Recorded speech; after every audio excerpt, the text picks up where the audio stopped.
Okay mga kababayan, Chris Ulo po at welcome back po ulit dito sa ating YouTube channel. Okay, nako ito mga kababayan, pag-usapan ho natin ha. Siyempre, ha? Viral trending na naman ha. Bigla na lang sumusulpot ito ano, tapos parang ewan ko. Bigla na lang sumusulpot ito parang agaw eksena lagi.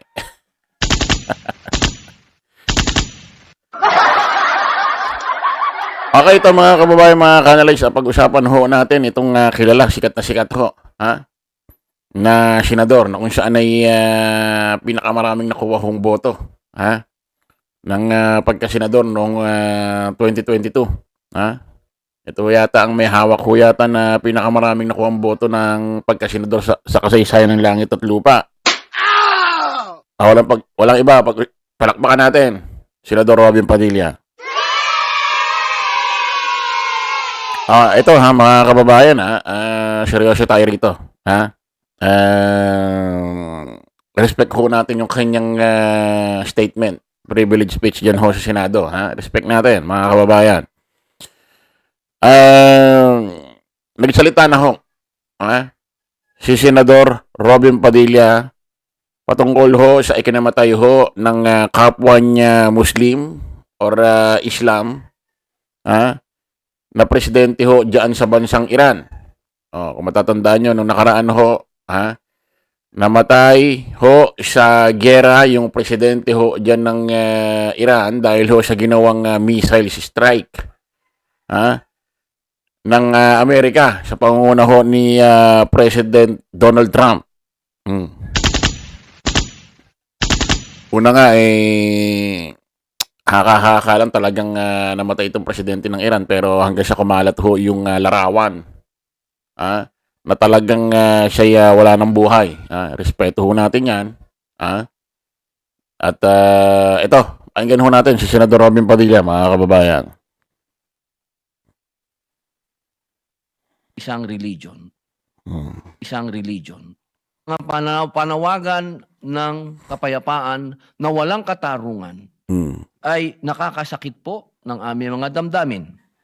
Ang pumanaw na Supreme Leader ng Iran na si Ayatollah Ali Khamenei ay tinuturing ng mga Muslim na spiritual leader.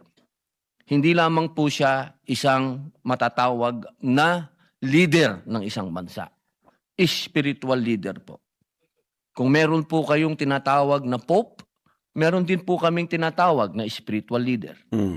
Hinihingi din namin po sa inyo na magdahan-dahan sa pananalita ng mga salitang terorista, sapagkat kinikilala po namin na si Khamenei ay apo ng Propeta Muhammad sallallahu alaihi wasallam. Napakasakit po sa amin na binabansagan siyang isang terorista. Hinihingi po namin sa inyo na magdahan-dahan lamang po sa mga panawagan, sapagkat nakakasakit po kayo ng isang religion. Mga panawagan ng kapayapaan. Yan. Okay na mga kababayan. Respect ho natin yan mga kababayan, yung privilege speech ho, talumpati ni Senador Robin Padilla sa Senate ha. Bilang paggalang, respeto ho sa Islam. Kasi may mga kamag-anak din akong Muslim eh. Ito mga kababayan, mali naman yun, no? Na kung saan yung presidente ho ng Iran ay bansagang terorista, kasi ang alam ko, hindi naman siya terorista. Ang alam ko, kaya nagkaroon ng ng giyera sa Iran, no? Binabanatan, tinitira sila ng Amerika about ho dyan sa ginagawa ho nilang parang mga nuclear bomb yata. Parang meron silang mga iniimbento na kung saan ay bantara o sa sangkatauhan sa buong mundo. Pero yung sinasabing as in terorista, talagang ginagawa ho nila dating namatay ho na si Bin Laden, na talagang tinaguri ang terorista raw, sabi ng Amerika. Hindi ho ganon. Point natin dito mga kababayan, according kay Senador Robin Padilla, ay dahan-dahan ho sa pag-aakusa ng ganyan kasi nakakasakit daw ho ng relihiyon. So, ibig sabihin, hindi lang ito sa ano, hindi lang panawagan ito sa isang religyong Muslim, pangkalahatan ho. Ha? Ay buti pa ito si Senador Robin Padilla, buti pa diyan sa Islam. Ano kapag ganito ay may nagtatanggol. Kasi mga kababayan, kung matatandaan nyo, eto hong si Digong, na kung saan ay minura ang Diyos, minura si Pope Francis. Pero wala man lang lumabas or gumawa ng statement, privilege speech na ganito, na kakampo nila.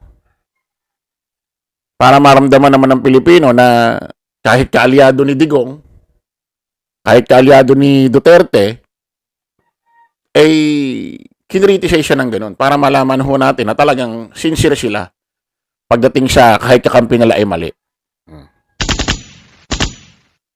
Kasi ito si Senador Robin Padilla, dati rin naman Katoliko ito. Yung kanyang misis na si Mariel, dati rin naman Katoliko. At may mga kamag-anak din siyang Katoliko. Pero hindi ko alam kung ito si Senador Robin Padilla, ay lumabas. Or noong mga panahon na yun, hindi pa siya, alam ko, di pa siya politiko noon, gumawa man lang ng kahit anong pahayag.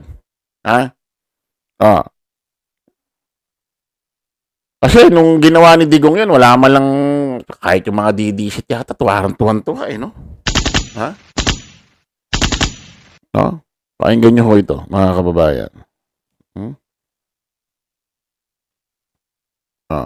Ito yung una. Paano ka maka-concentrate na yung Diyos mo pinako sa krus?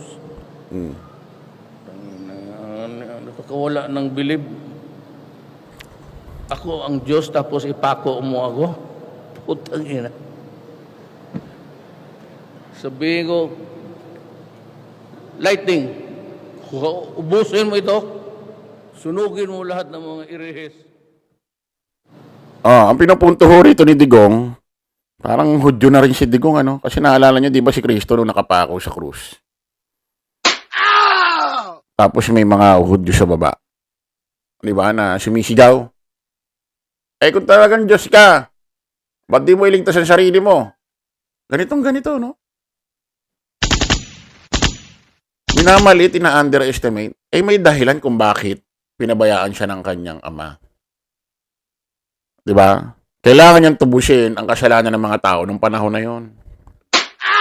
So, hindi na naman naintindihan ni Digong, mga kababayan. So, kapag di niya naiintindihan, ang sisisihin niya ay nasa taas. Ganon ang klase ng utang meron si Digong.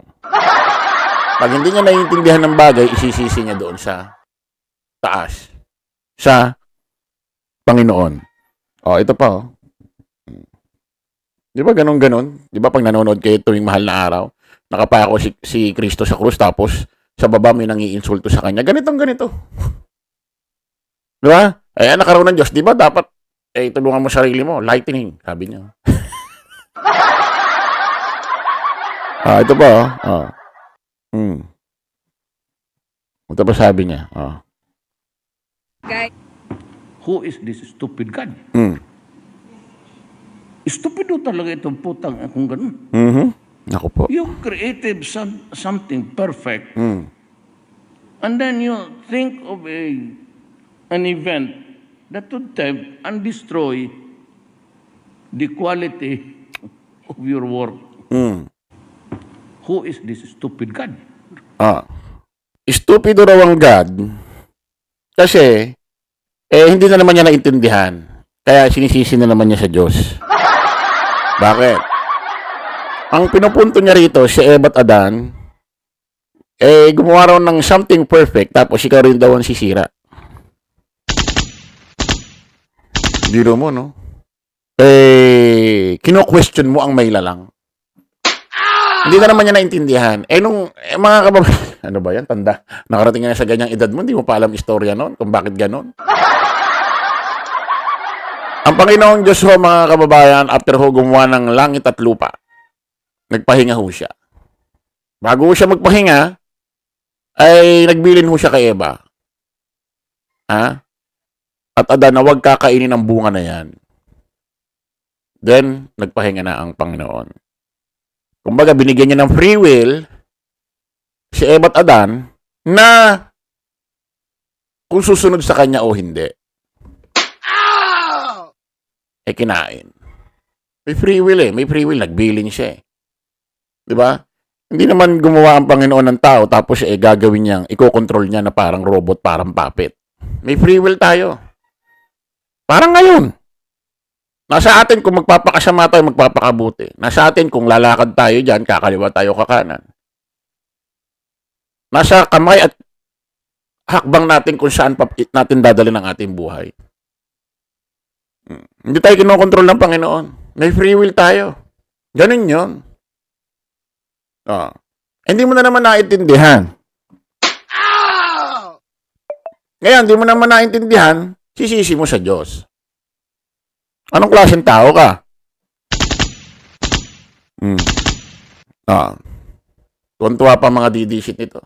Tapos tuwing linggong, sisimba kayo, no? Diba? Sabi ni Senador Robin Padilla, yung presidente ng Iran, yung namatay sa missile strike ho na ginawa ng Amerika, hindi lang daw ho, leader. Para rin daw si Pope Francis yun. Pakinggan nyo to. Challenge the Catholic Church. You are full of shit. Wala pa yung simbahan ng Katoliko. Baho rin kayong lahat. Who is this stupid God? Stupido talaga itong putang akong ganun. Paano ka maka-concentrate na yung Diyos mo pinako sa cross? Nakakawala ng bilib. Ako ang Diyos tapos ipako mo ako. Putang ina. Sabi na sirado na ang Dewi. Sino dadating? Si Pope. Gusto ko tawagan na. Pope, putang ina ka, umuwi ka na. Tawa na, no? Ayun na siya ngayon. Rodrigo Roa Duterte.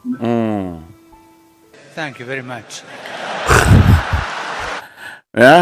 Kita nyo, nagsigawan pa rin. Sinabi niya mumurahin niya raw si Pope. Posible mga walang mga Katoliko doon. Imposible na doon sa tawa na naghiyawan niya, walang mga Katoliko doon. Hindi nyo ba alam, leader nyo si Pope sa Katoliko? Kung ako halimbawa, minura ko si Pope ngayon, anong gagawin nyo sa akin? Tingin nyo, papalakpakan nyo ako? Tingin nyo, hihiyaw kayo? Siyempre, hindi, magagalit kayo. Malamang tulig sa inyo ako rito, di ba? Pero bakit kaya pagka si Digong ang gumagawa ng ganun, tuwan-tuwa kayo? Isa lang ibig sabihin yan. Nalaso na ang pag-iisip nyo. Na sa sobrang panatiko nyo, pag kinana ni Digong ang manibela, kakanan din kayo. Pag kinaliwa niya, kakaliwa rin kayo. Drive na kayo ni Digong. Sa sobrang panatiko nyo, hindi nyo na nalalaman ng tama't mali. Hindi nyo ba alam, nung minura niya ang Diyos, minura niya si Pope, naghihiyawan, nagpapalakpakan, sumisigaw kayo. Hindi nyo ba alam ang nag-glorify nun? Demonyo. Pero kayo nagsisigawan, naghihiyawan, nagpapalakpakan. Hindi kayo kinikilabutan. Kaya di na ako nagtataka kung ba't nagkaganyan si Digong. Parusa yan sa kanya.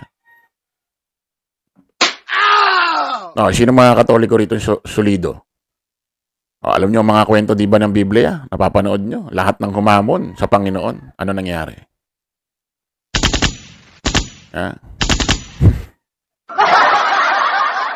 Kita ulit tayo sa panibagong vlog. Bye-bye po.